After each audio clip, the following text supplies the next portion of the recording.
Y sin duda son muchas las dudas que continúan con respecto a la publicación de este decreto sobre el uso de la mascarilla y también de la vacunación contra la COVID-19. Para evacuar las dudas nos acompaña ya aquí en el set de NS11 la abogada laboralista Emilia Williams, a quien agradecemos su compañía. Muy buenas tardes. Hola Karina, buenas tardes, gracias por la invitación. Muchísimas gracias. ¿Qué podemos agregar con respecto a eso? Tal vez si empezamos hablando del tema del uso de las mascarillas, ¿qué va a pasar? Se elimina la obligatoriedad, pero ¿qué va a pasar en lugares de sector privado, por ejemplo, o en el comercio? Sí, bueno, es importante que entendamos cuál es el alcance del decreto. El decreto hace una referencia eximiendo la obligatoriedad en aquellos casos que no se trate de personal que atiende sector salud en primera línea o cuando las personas asistan precisamente a un centro de salud. Eso, sin embargo, no quiere decir que los patronos no puedan regular dentro de los centros de trabajo la situación de las mascarillas. En mi opinión, que los patronos pueden utilizar criterios técnicos, eso sí, siempre dentro del principio de la buena fe que debe estar siempre en las relaciones laborales, pero los patronos tienen un cierto poder de dirección y organización dentro de su empresa y además tienen el deber de garantizar a trabajadores, colaboradores, inclusive a personas que asisten a estos centros de trabajo, que exista un buen ambiente, un ambiente sano, un ambiente libre de infecciones para todas estas personas. Entonces, los patronos, considero, podrían siempre de estos criterios, siempre objetivos, evitando temas de discriminación, desde luego, podrían regular a través de políticas internas o adecuar las políticas que ya tienen y podrían seguir exigiendo la obligatoriedad de la mascarilla dentro del centro de trabajo.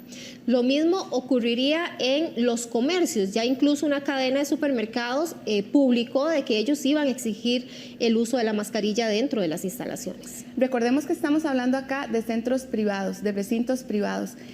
Yo quisiera que la gente, digamos, recuerde cómo funciona, por ejemplo, en el tema de me reservo el derecho de admisión, ¿verdad? Siempre y cuando no exista discriminación, que es el criterio que siempre debe gobernar este tipo de políticas, se haga con cuidado y se haga con publicidad, como lo ha hecho este ejemplo que usted me comenta, que no lo conocía, es posible entonces para este tipo de comercio regular cómo se ingresa a su centro y qué va a pasar adentro de este lugar. Lo mismo ocurriría en el caso entonces de instituciones educativas privadas, no así las públicas. Las privadas también va a depender de la decisión que tomen ellos y las políticas internas. Correcto, así será. Y en cuanto a las instituciones públicas, me parece que ya hay un comunicado del MEP diciendo que ellos se van a pronunciar en próximos días porque tenemos muchísima incertidumbre. Entonces, en centros privados aplicaría, por supuesto, dentro de la razonabilidad, proporcionalidad y criterios objetivos de salud ocupacional. Es importante que utilicen esos criterios a la hora de generar sus políticas internas, que además sean bien publicitadas y que no pasen por temas de discriminación. ¿Qué debe incluir precisamente esas políticas internas para que todos los empleados tengan claro lo que incluye? Sería muy recomendable para los centros de trabajo y para los patronos que tengan un dictamen médico de salud ocupacional. Por ejemplo, yo ponía el ejemplo en la mañana de una fábrica o un lugar donde hay personas hacinadas en un espacio pequeño que no cumplen el 1,40 m de distanciamiento. Por ejemplo, en este tipo de casos es bastante evidente que el uso de la mascarilla sería muy recomendable y podría constituirse en obligatorio, pero es importante que los patronos utilicen siempre este tipo de criterios y se basen siempre en la ciencia, ¿verdad? Que utilicen parámetros de salud ocupacional y a partir de ahí puedan dictar sus políticas internas con asesoría legal, por supuesto. Ahora bien, con respecto a la vacunación, ya queda claro entonces que no se eliminó la obligatoriedad como lo había anunciado el presidente de la República el domingo. Correcto. El segundo decreto de vacunación es un decreto que me parece mucho más complejo y al que hay que sacarle más detalle. Para mí es tan importante lo que dice el decreto como lo que no dice, ¿verdad? El decreto dice, en primer lugar, bueno, son solamente 2 artículos. En el primero se insta a los patronos públicos y privados a no proceder con el despido de personal que no tenga el esquema completo de vacunación.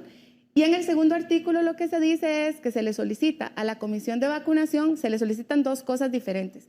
Primero, que diga cuáles son los trabajadores que están sujetos a ser despedidos. Y esto a mí me genera muchísimas dudas porque la comisión de vacunación no es una comisión que tenga competencias laborales ni disciplinarias. Entonces, a mí me deja confundidísima qué es lo que se le está pidiendo a la comisión hacer, no lo comprendo. En segundo término, se le pide a la Comisión de Vacunación que utilice también este mismo criterio de estudios técnicos para decir cuál ha sido el efecto de la obligatoriedad de la vacunación en la población. Entonces, eso es simplemente lo que dice el decreto. ¿Qué no dice? Me parece más relevante todavía. El decreto no ha derogado otro decreto, que es el marzo de 2021, que fue la última vez justo que estuve aquí conversando con usted sobre ese tema, que reformó el reglamento a la Ley General de Vacunación. Eso quiere decir que la vacunación sigue siendo obligatoria para personal del sector público, para personas menores de edad, y le deja al patrono la misma posibilidad que había venido teniendo hasta ahorita de regularlo y permitir y hacerla obligatoria dentro de sus propios parámetros y centros de trabajo.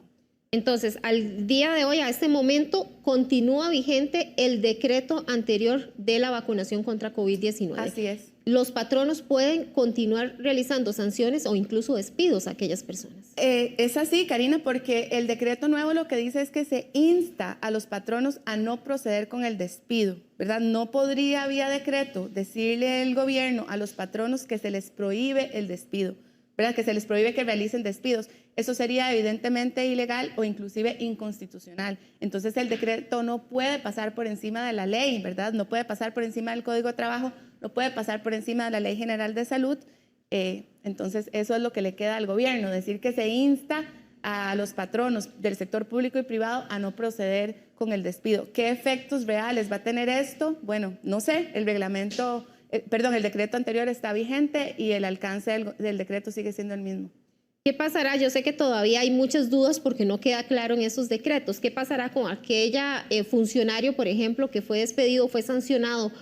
¿Podría apelar ante ese nuevo decreto? ¿Qué proceso podría seguirse? Mi criterio es que no, porque fue despedido. Si todo estuvo bien, ¿verdad? Habiendo revisado todo el procedimiento sancionatorio, me parece que el trabajador habría sido despedido con una normativa vigente. Entonces no tendría por qué reclamarlo, ¿verdad? Era un momento pandémico distinto y había la obligatoriedad como la hay hasta el día de hoy. ¿Cuáles son entonces hasta el momento, para ya ir aclarándole a las personas, lo que establece y los puntos que tenemos claros en este momento para tanto el uso de las mascarillas como para la vacuna? Así como resumen muy claro, tenemos que esperar la definición de los patronos privados y la definición de los recintos privados de cómo van a manejar el tema, siempre con una recomendación de que se haga teniendo en cuenta criterios siempre objetivos para poder lograr que no tengan problemas ni contingencias, que se aduzca que hay discriminación en este tipo de obligaciones. Eso por un lado. Por segundo lugar, si estamos asistiendo a un centro de salud, sí es absolutamente obligatorio el uso de la mascarilla, así como este tipo de trabajadores que están en la primera línea. En cuanto al tema de vacunación, poco o nada ha cambiado en este momento. Me atrevo a decir que nada ha cambiado. Mientras esté el decreto de marzo del 2021 vigente, los términos de vacunación siguen siendo exactamente los mismos. Ahora leíamos algunos de los comentarios de las personas que escribieron en nuestro Facebook de NC11. Muchos decían de que van a seguirlo usando en lugares cerrados, las mascarillas. Incluso mencionaban en el transporte público. ¿Cómo queda el uso de la mascarilla en transporte público? ¿Va a depender de cada empresa? Sí, va a depender de cada empresa, pero escuché que la Cámara de Transportes se va a referir, ¿verdad? Se va a referir y va a hacer una especie de comunicado. La Cámara de Transportes de Transportistas Públicos tiene aglomerados bastante de estas empresas, entonces esperaríamos que tengan un criterio unificado para que haya más seguridad jurídica en todas las personas y sepan a qué atenerse. Bueno, muchísimas gracias por ampliar detalles con respecto a este tema. Todavía quedan dudas, vamos a irlas aclarando poco a poco conforme tengamos mayor claridad con respecto a los alcances de este decreto. Muchísimas gracias y muy buenas tardes. Buenas tardes.